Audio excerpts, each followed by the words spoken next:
প্রচারক ও লেখক শুভ পণ্ডিত দ্বারা সংকলিত ও ব্যাখ্যাকৃত এবং শচীন দাসকৃত সম্পাদিত প্রভু যীশু খ্রিস্টের অমর সপ্তবাণীর ভাষ্যরূপ। ক্রুশবেদী হতে প্রচারিত হল সপ্ত অমর বাণী, যুগে যুগে তাহা দিয়েছে মানবে অনন্য সঞ্জীবনী। সেদিন কেউ কল্পনাও করেনি যে ক্রুশবৃদ্ধ প্রভুর সপ্তবাণী চির অক্ষয় হয়ে থাকবে এবং তাঁরই ধ্যানে যুগ যুগান্তর ব্যাপী কোটি কোটি মানবাত্মা সঞ্জীবিত হবে স্বর্গীয় অমৃতধারায়। সেই সপ্ত অমর বাণী নিঃসৃত সুধা পান করার পূর্বেই খ্রিস্টের জীবননাট্যের শেষাংশের চারটি প্রধান দৃশ্য পর্যালোচনা করা প্রয়োজন। প্রথম দৃশ্য, গভীর তাৎপর্যপূর্ণ নূতন ভোজ স্থাপন। এই দৃশ্যটি ছিল ইসরায়েলীয়দের নিস্তার পর্ব বা জাতীয় স্বাধীনতা উৎসব। এই শুভ দিনে তারা নির্দোষ মেষ শাবক বলিদানের দ্বারা সুরক্ষিত ও মিশরের দাসত্ব থেকে মুক্ত হয়েছিল। নিস্তার পর্ব ছিল তারই বার্ষিক স্মৃতিভোজ। মৃত্যুর পূর্বরাত্রে অনুষ্ঠিত শেষ ভোজসভায় প্রভু রুটি হাতে নিয়ে তাঁর শিষ্যদের বলেছিলেন, এ আমার শরীর, এবং পানপাত্রটি নিয়ে বলেছিলেন, এ আমার নূতন সন্ধির নিয়ম, যে রক্ত তোমাদের জন্য পাতিত করা হয়। একই কথার প্রতিধ্বনি শোনা যায় সাধু পৌলের সাক্ষ্যে, আমাদের নিস্তার পর্বের মেষ শাবককে আমাদের জন্য বলি দেওয়া হয়েছে, তিনি খ্রিস্ট। সেই পুরাতন ভোজ এখন নতুন অর্থের দোতনা করেছে, শুধু ইসরায়েলের জন্য নয়, কিন্তু এ ভোজে পরিবেশিত প্রভুর দেহ ও রক্তের প্রতীক স্বরূপ রুটি ও দ্রাক্ষারস সর্বপ্রথম মানুষকে সন্ধান দিয়েছে সার্বজন্য সুধার। বিশ্বমানবের পরম পরিত্রাতা, সর্বকালের অনন্য প্রেমদাতা। প্রখ্যাত সাহিত্যিক অচিন্ত্য কুমার সেনগুপ্ত তাঁর অমৃত পুরুষ যিশু গ্রন্থে লিখেছেন, যিশুর মাংস হচ্ছে তোমার হৃৎপিণ্ড, যিশুর রক্ত হচ্ছে তোমার প্রাণধারা। যিশুকে বাইরের বস্তু নয়, অন্তরের সামগ্রী করে তোলো। তোমার অন্তরে, তোমার আত্মায় যে ক্ষুধা, তার খাদ্যই যিশু। যে পিপাসা, তার নিবারণ যিশুতে। তিনিই তোমার মাংসের মাংস, রক্তের রক্ত, নিঃশ্বাসের নিঃশ্বাস। মুক্তিদাতা খ্রিস্টের এই প্রেমের দান সম্পর্কে সাধু পৌল বলেছেন, তিনিই আমাকে ভালোবেসে আমার জন্য নিজেকে উৎসর্গ করেছেন। প্রেম এক মারাত্মক দাবিদার। পতিত মানুষের প্রেমের দাবি খ্রিস্টই সম্পূর্ণরূপে পূর্ণ করেছেন তার মুক্তির মূল্যরূপে আপন জীবন বলি দিয়ে। তাই না তিনি বিশ্বজয়ী, প্রেমের রাজাধিরাজ। প্রখ্যাত কবি ও সাহিত্যিক নচিকেতা ভরদ্বাজ তাঁর এক মৃত্যু অনন্ত জীবন প্রাককথনে লিখেছেন, কেউ তাকে বলেছেন দরিদ্রের দেবদূত, জনতার ঈশ্বর। কেউ বা তাকে বন্দনা করেছেন করুণা ঘরের প্রেমের অবতার রূপে। পাপীর পরম পরিত্রাতা রূপে কত মানুষ নতজানু হয়েছে তার পদপ্রান্তে।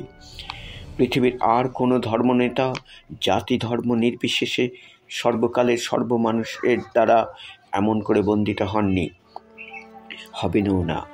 বিশ্ব মানবতার অন্তর্লোকে স্থায়ী প্রতিষ্ঠিত তাঁর স্বর্ণ সিংহাসন। কোটি মানুষের শ্রদ্ধার ভালোবাসার দুর্লভ কোহিনূর আজ তার পুণ্যদীপ্ত রাজমুকুটে, এবং সে ময়ূর সিংহাসন এবং কোহিনূর লুণ্ঠন করে নিয়ে যাবে এমন শক্তি নেই কোনো তস্কর দস্যুর। যুগে যুগে কোটি কোটি মানুষের ইচ্ছার অমিত ঐশ্বর্যে লালিত হয়ে মানবাত্মার অমর দিব্য অভিষেকে আজ তিনি যথার্থই রাজার রাজা। মৃত্যুমূল্যে কেনা তাঁর এই অমৃতময় মহাজীবনের যে ক্ষয় নেই, শেষ নেই তাঁর বিজয়ী দীপ্ত শান্তির স্বর্ণ সাম্রাজ্যে। বিশ্বের এককালের জীবন্ত বিভীষিকা সম্রাট নেপোলিয়নের একটি এখানে উল্লেখ করা যেতে পারে। তিনি বলেছিলেন, আলেকজান্ডার সিরাজ, সার্লেমান এবং আমি সাম্রাজ্য স্থাপন করেছি, কিন্তু আমাদের এই সৃজনী প্রতিভার জন্য আমরা নির্ভর করেছি সামরিক শক্তির উপর। একমাত্র যিশু বিশ্বব্যাপী তার সাম্রাজ্য স্থাপন করেছেন প্রেমের দ্বারা, এবং এই মুহূর্তে তার প্রেমের প্রতিদানে অগণিত মানুষ তার জন্য প্রাণ দিতেও প্রস্তুত। এবার চলুন যাই দ্বিতীয় দৃশ্যে। গেতসিমানের দুঃখ নির্যাতন। সেই নৈশভোজের সময় থেকেই প্রভুর অন্তর ছিল দুঃখ ভারাক্রান্ত।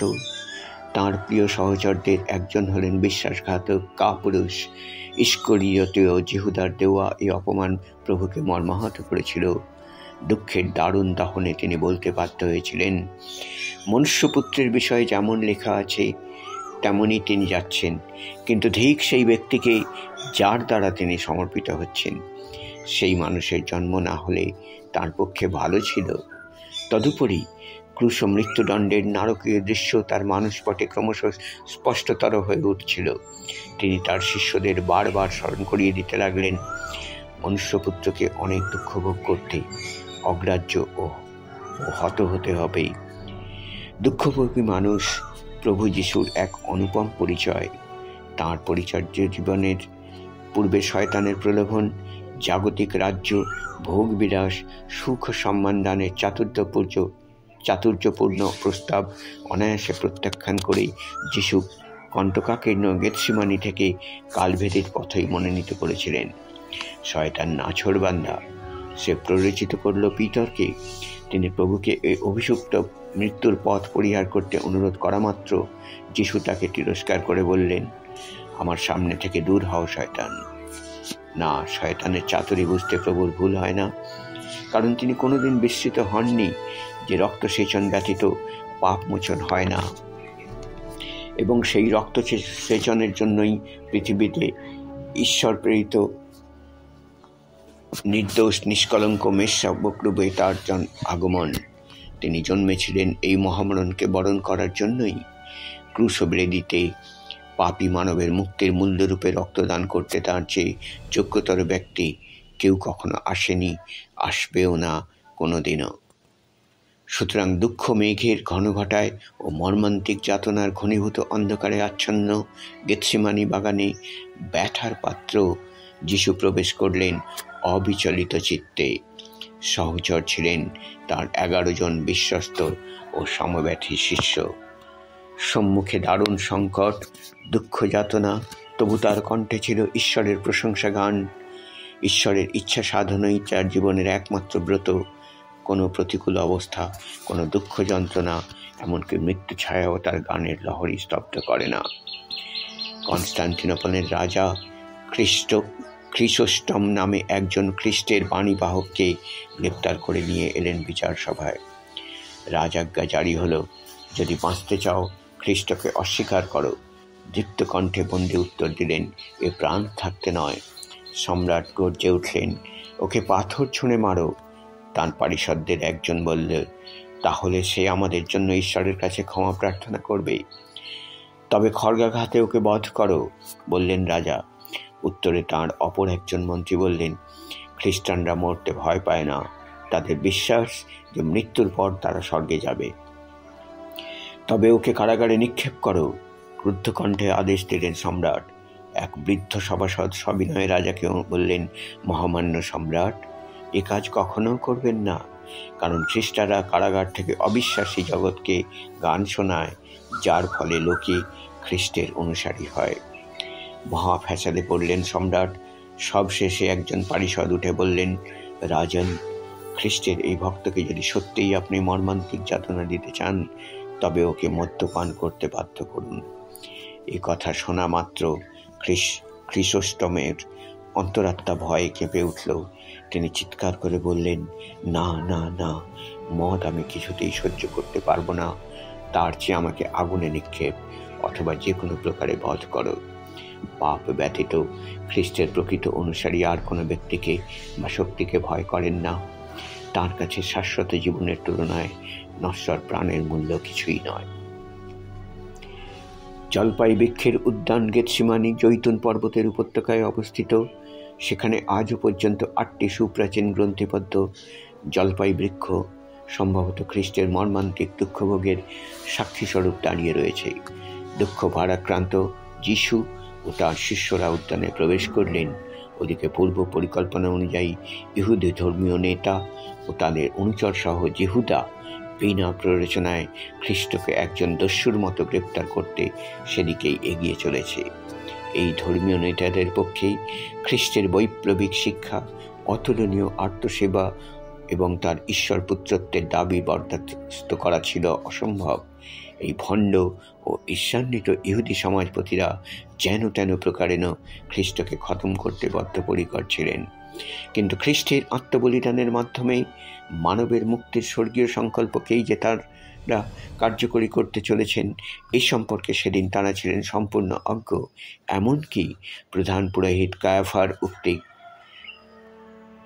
প্রজালোকদের জন্য একজনের মরণ ভালো, পাপীদের পরিত্রাণের পরিকল্পনাকে ইঙ্গিত করছে, সে সম্পর্কেও তিনি সচেতন ছিলেন না। কোনো প্রকারে তাঁদের পথের কাঁটা যিশুকে দূর করার জন্যই এ ছিল তারা প্ররোচনামূলক উক্তি। এও এক আয়রনি। আমার প্রাণ মরণ পর্যন্ত দুঃখার্ত হয়েছে, বললেন প্রভু তার একান্ত বিশ্বস্ত ও অনুগত 3 শিষ্য পিতর, ইয়াকব ও যোহনকে উদ্যানের এক পুণ্যভূমিতে। হায়, কি ভয়াবহ মৃত্যু যন্ত্রণা! মরণ পর্যন্ত দুঃখার্ত আমার প্রাণ।